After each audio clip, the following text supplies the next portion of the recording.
Good morning.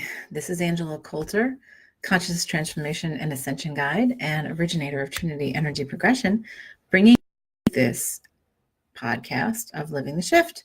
And Happy New Year, Happy New Phase. We're into a whole new, and I would say start on January 1st. It's been going on for several months, but we really have entered into this new phase. And there's been so much change. And so many have asked me, how do I embrace change? Like, what do I do to know what I'm supposed to do next? People have said to me they feel like they're in limbo, and so, or like in limbo, they don't know what to take, what their guidance. They're not really getting any clear guidance as to what to do. And so, the message has been coming through clearly over the past weeks, I would guess. I don't know, time is irrelevant. Where we've been talking more and more about lately about living from the heart. It sounds sort of hokey, right? It sounds sort of like, oh yay, unicorns and stuffed animals, but really it's very powerful. It's a very powerful way for us to shift our existence, and it's one that we really don't know remember how to shift from, or haven't really been able to remember how to shift from. Because when we say I live from my heart, what we tend to imply is, oh, I'm emotional, right? When we talk about like how, if you've heard somebody say, oh, I'm so emotional, I live from my heart. Really the higher consciousness version of it. What's really important to look at is when we live from our heart is really getting from a place of, because we live from our minds mostly, right? Because our minds tell us, oh, I want to do this. I don't want to do this. If I do this, it's going to be scary. It's I'd like to do this, but I can't because of all these reasons. We go through all of these things and rationalizations and excuses as to why we do what we want to do. So when working with a lot of people over the years, I've said to them, I said to many, I remember that I had been working with for quite a while, and we'd worked through a lot of stuff in her life. And then I said, okay, so what I'm being guided to ask you today is, if you could do anything your heart desired, anything. And how I really said is, if you could do anything that allowed your heart to sing, be. I said, in anything, there's no holds barred, there's no limits. And so it was funny because, of course, she for a moment, and then she sort of shrunk back because we were on Skype, right? Or whatever, video thing. And so I said, nope, that was the ego. And she said, what? And I said, well, the shrinking back was the ego, because you're about to say something, and the ego said, oh no, but I can't. And I always say the buts. The ego is all about exploring identity and separation, and that includes lack, right? And excuses and anything but the present. And so I said, okay, so before you said the but in your head, what was it that you were going to say? Would make your heart sing 100% of the time. And she said, well, I love to dance. And I said, okay, so dance. And I said, no, don't give me any buts. So find a way to do it. She was building, looking at how to build a new business and really rebuild herself. So why can't you dance? And she's like, well, and she starts giving me the excuses. Well, I haven't done, I did it a lot when I was younger, and I wanted to become a professional, and I didn't. And then, life happened, and and now I don't remember how old, in her late 40s, right? Mid 40s, late 40s. And I said, that's probably mid 40s. And I said, so find a way. Like I said, well, what kind of dance? Is it specific to dance? And she's like, no, I just love to express myself through dance. And I'm like, okay, so then find a way to do that. So I said, well, what about there are all different kinds of dancing to teach. You don't have to be part of the New York Ballet to be doing dancing for a living, we started exploring that. Or she started exploring that, and I started exploring that with her.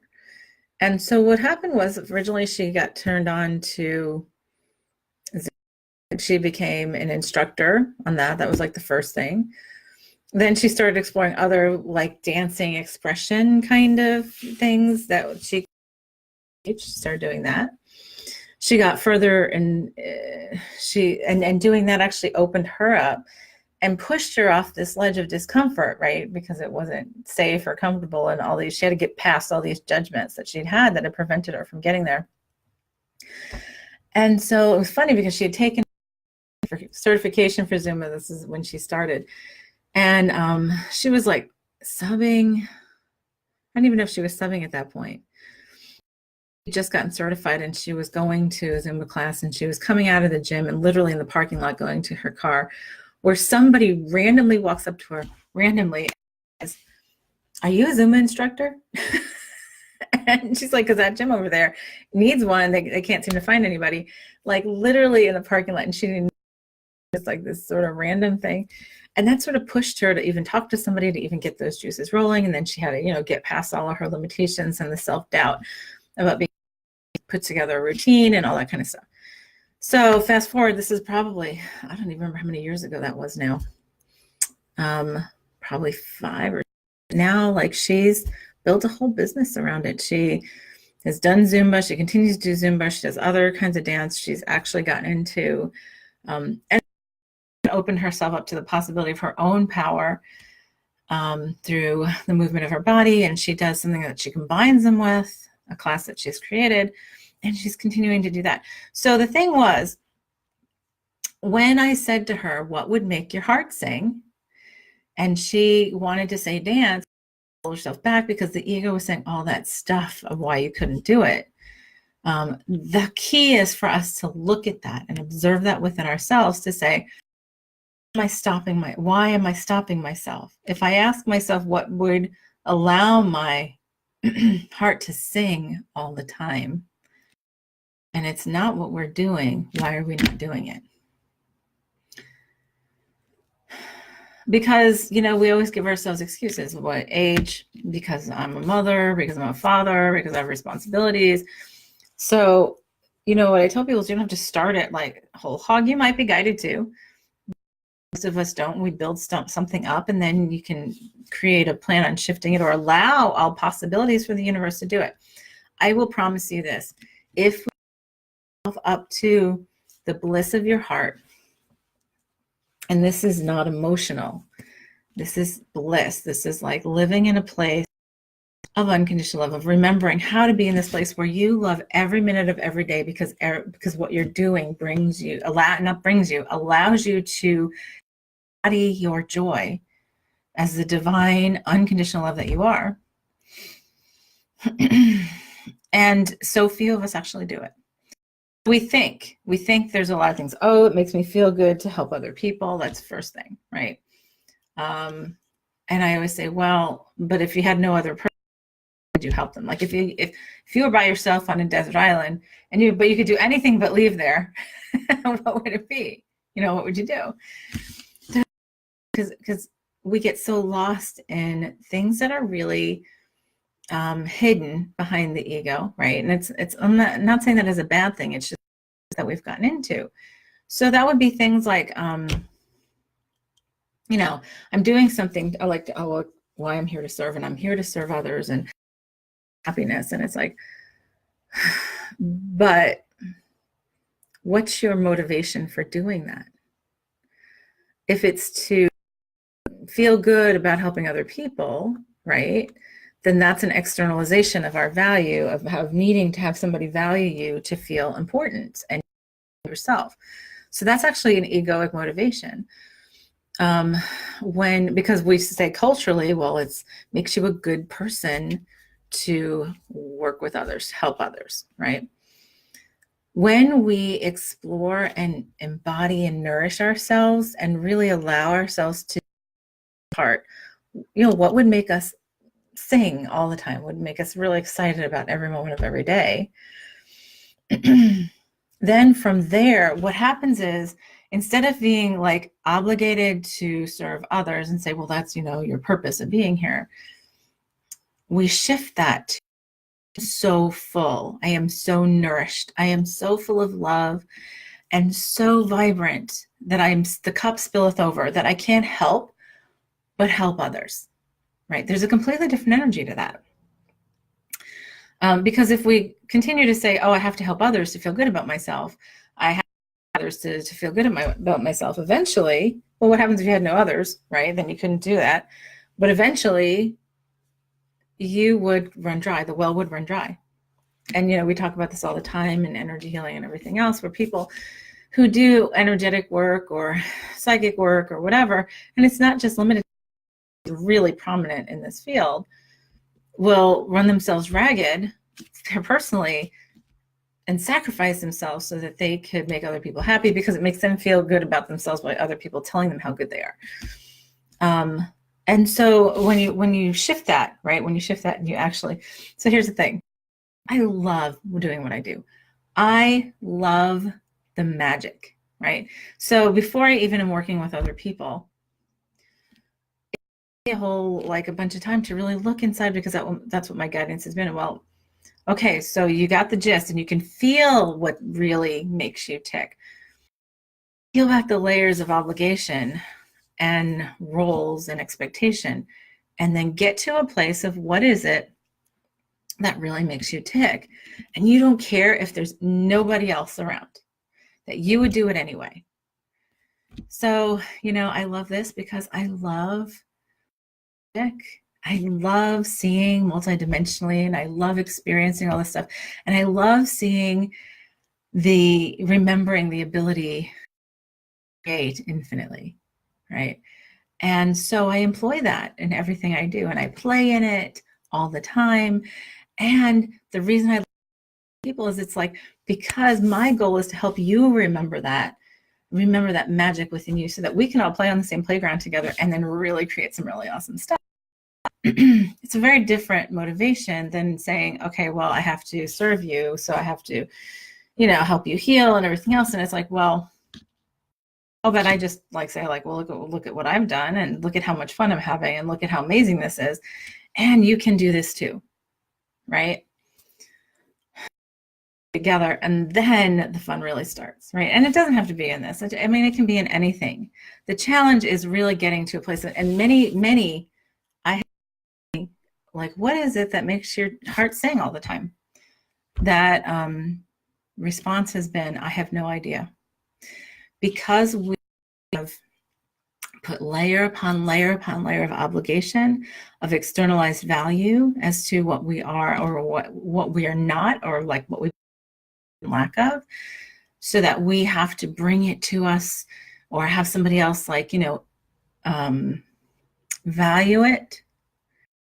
So it's a very different way of existing when we do exist from this, truly from the heart, not from the emotion, but from the heart. Because the heart, when we talk about heart, in a sense, it really comes from this essence of remembering how to exist in unconditional love.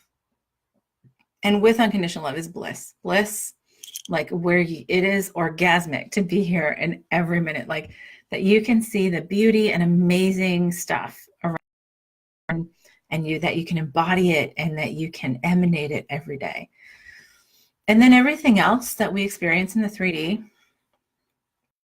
starts to just sort of fall in place.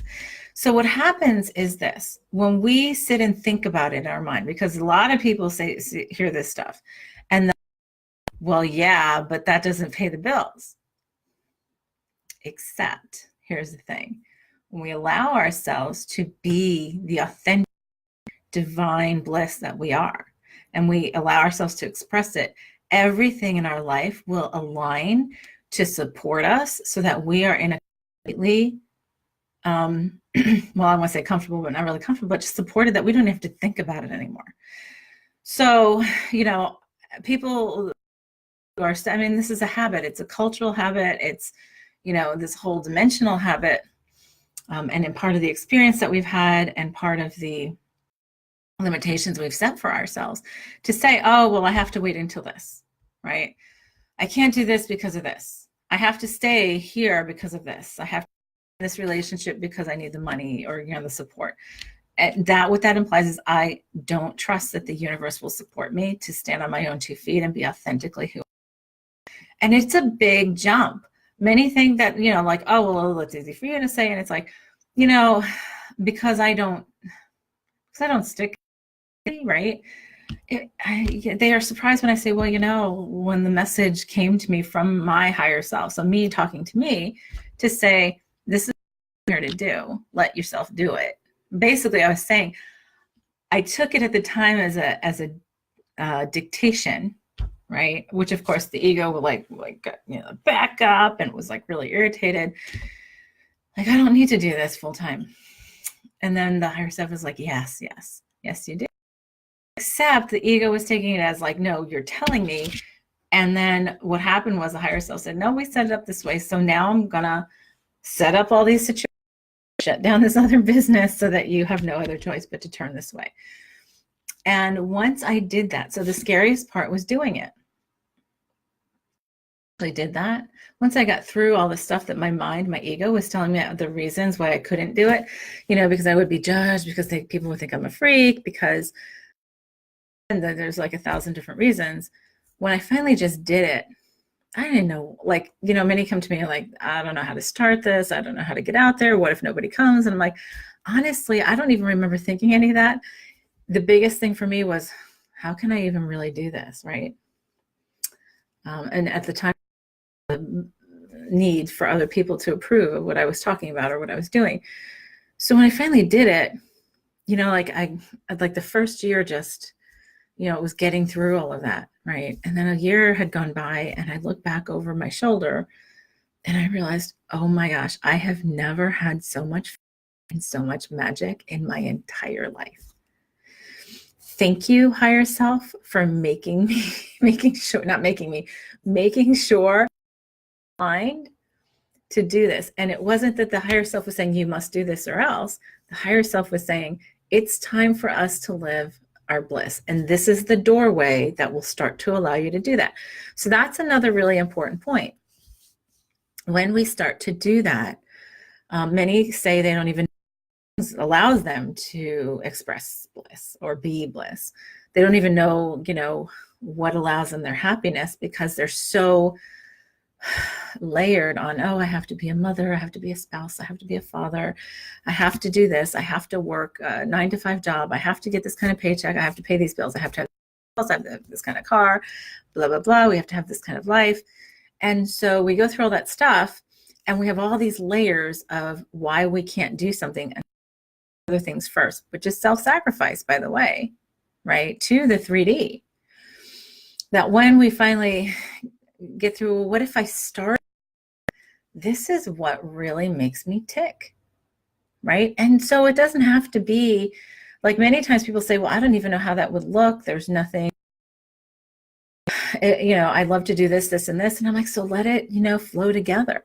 And that's where this beautiful, magical expression comes from different people.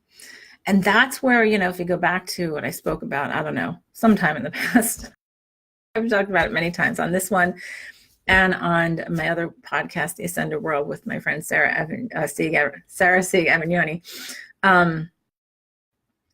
It's the, now I even forgot what I was going to say. Look at all that. What was I going to say? It's the living, it'll come back if I'm supposed to have it. If it's when we start to truly allow ourselves to be who we really are. Oh, this is what I was going to say. The symphony. It allows us to play that unique note that we created, this individual that we embody, this soul that we, of which we're a part, right? Which is consciousness is a part, so that we can express it in such a very unique, beautifully divine, and blissful way. That is when we hit that perfect note of the symphony of this multiverse of duality and separation, back into the wholeness of the divine consciousness that we are. So if we talk about, well, it's duty to do this, and I'm like, well, really, it's our duty to play that note, which goes back down to these semantics of the first baby step for us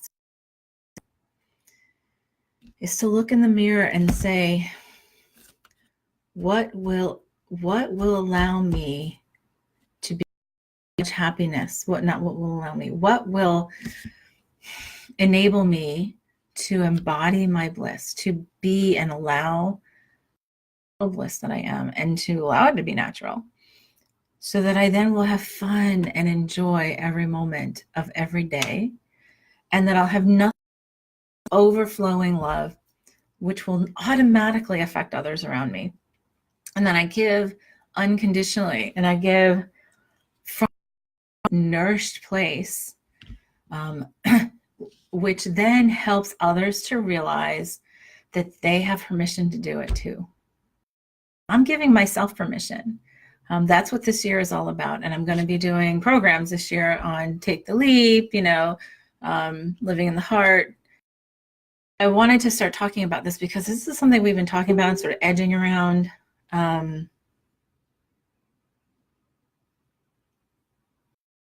So, no, I'm on. So anyhow, I know somebody said they can't hear me, but I don't know, this seems to be running okay. So anyhow, that's the thing for us to ask. So to start this new phase, what would be important to ask is, what is it that would allow me to express my happiness, to express and be not dependent on other people? Thank you. Yeah, Sarah said she can hear me fine, so that's good. Thank you. So like, not like what's going to pay the bills and then I can do all the fun stuff on the weekend. What if I made this bliss? What if I made this bliss my priority? And that would be the cornerstone, the foundation of my entire existence and what I do and how I do it.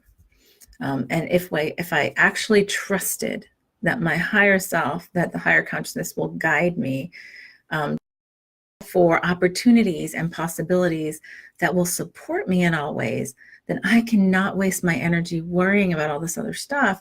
I can start myself into a state of natural happiness and bliss and allow everything to manifest in like. So it's really challenging because the first step is for us to trust that it'll change, to trust that, mind, the ego wants to say, I've always struggled. I've always had to work really hard. I've always just made ends meet. Like, how can I do this? There are so many different excuses that we give ourselves, right, to not do it. And I'm like, well, what if you just gave yourself a window and committed like one day a week, one night a week, an hour a week, an hour a day to just exploring what allows you to embody and expand on that bliss. And then you can allow it to sort of take shape on its own. And you might think of 5 different things. You might think of 10 different things. And then you might start exploring one or the other and just say, okay, where do I start? And then you see where it takes you. What's interesting is I left corporate in 2006, right? So it's been 13 years already. And that was actually a harder leap for me to take, was for me to shift into this business in 2011. When I left in 2006, there was just this voice out, and I had been in corporate for 17 years. I had been pretty successful. I had a great position. I had a great paycheck. There was just, but I was miserable. I was unhappy, right? And this voice said, get out. And so I was like, well, what do I do? Like if I get out, what do I do? So then I started exploring hobbies and passions. And so my first thing that I did when I left corporate, which many don't, I left and I started an organic herb nursery, which was nothing I had ever done. I had no training in it, except I had personally been growing my own herbs for a number of years. I had started going natural and holistic on many things and organic. And so I started growing in my backyard. A friend of mine actually gave me an 8x10 little greenhouse that she had gotten her husband that he wasn't using. And I started growing in there, and then I had excess and I gave it. I said, well, what if I made this into a business? I've got the background, I've got the college education of, management, organizational development, 17 plus years in marketing communications. I can do this, right? So I did a business plan and I started this organic herb nursery, all this kind of stuff. So I did that. And I got that started before I left corporate, 3 years before I left corporate. And then I left, started this business, and it was a complete shift in my life, right? Income at the time was twice my husband's, right? So we lost 2/3 of our household income when I left corporate. For me to use up our assets on this asset-based company that I was start, and I did, and it was a learning experience. I loved it, in the beginning, and then I only liked it, and then I got tired, and I moved into something else, right? So actually, after I left corporate, I had done the herb nursery. I did a small marketing and communications business for small and medium businesses that was actually pretty successful. And then I was guided to move into this. Big jump, right? So some would say, oh, well, look at all these failures. And I just say, look at all these lessons and look at what I learned on the way. And it was actually everything I did was a great stepping stone. So if something falls apart after you try it, it's like, well, then let me take the tidbits that were, really important for me to learn from forward with them and not have to do them again and move into the next thing and evolve. So don't be afraid. That's part of the message for today is allow change known and allow yourself to maybe trip up or maybe feel like it didn't work out. But if you're guided from the heart to say, well, let me explore this, then you'll never regret it.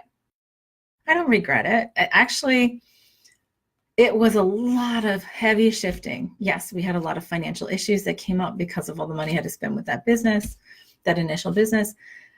And we are on the far side of it, and everything is better than it's ever been. We have a much stronger foundation in my household than we've ever had.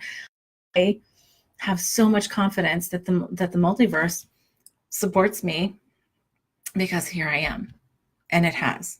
And the more I've let go, it has, and the experiences that I have because I let myself be who I am. And because I let myself be who I am, the experiences are just amazing and magical, and they get more and more so every day. So the first step is ask yourself, what do I really love? What really expresses me or allows me to really be me? And give yourself the permission to explore that, even if it's an hour a day. And then build it up. And then maybe that'll lead you to something else because you herbs. I don't love to grow them so much anymore. But I love, because plants talk to me. I learned how to connect with nature. I remembered how to connect with nature in such a magical way when I went through that business that it prepped me even more so. Okay. So lots of things to think about, but this is where we start. We're starting a new year, a new phase. The thing is, okay, look at what you're doing. Even if you have built something on what you really like, and you feel like, some of it's awesome and some of it's not, then look at what the really awesome things. Well, what else could I do that would expand on me, allowing myself to be blissful and happy with this every day? That I couldn't wait to get up and do it all day or whatever. And I could do it till I fall asleep at night. And if it was purely all of that, what would that look like? And then say, okay, well then if I allow all possibilities and I allow myself to be supported in doing that, let that come into play. Give me the ideas, let it fall into my lap, and then trust, even if it's the unknown, And if you're offered stuff that even makes you uncomfortable, know that's saying, because discomfort comes from the ego. And allow yourself to flow through it. That's what people like me and other people are doing in energy healing and all that kind of stuff to help with, including ourselves. So baby steps, first step. What is it that I can allow myself to be blissful and completely who I am? And give yourself space to do it. Okay? So for today, thank you for joining me. We'll see you next week for the next step. Like I said, I have programs coming up and stuff like that. It's going to be helping people with this, but I'm going to actually follow this theme for a while because I think it's really important for all of us now. There's no more putting it off. It's like we're working through, many people have worked through a lot of major changes, and it's opening because people are like, well, now it's sort of collapse. It's like, well, now it's the opening to give you the opportunity in the blank slate to say, if I allow all possibility, what would that look like? So take that baby step this week. We'll see you next time. This is Angela Coulter signing off with Living the Shift. Have a good one. Thank you. Bye.